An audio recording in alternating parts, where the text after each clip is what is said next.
नमस्कार, स्वागत आहे तुमचे आमच्या चॅनलमध्ये। आवाज महामुंबईचा, शोध बातमीचा, कौल मनाचा।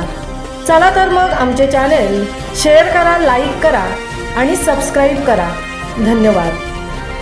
मुंबई गोवा महामार्गावर एसटी बस अपघात। मुंबई गोवा महामार्गावर एसटी बसचा अपघात झाला आहे। या अपघातामध्ये एसटी बस ही श्रीवर्धनकडून भिवंडीला जात असताना रातवड गावाजवळ हा अपघात झाला आहे। एसटी बसमध्ये एकूण 24 प्रवासी असून 7 प्रवासी किरकोळ जखमी असून त्यांना माणगाव उपजिल्हा रुग्णालयात दाखल केले आहेत। आवाज महामुंबईचा चॅनलसाठी दीपक दपकेंसह तृप्ती भुईर, माणगाव।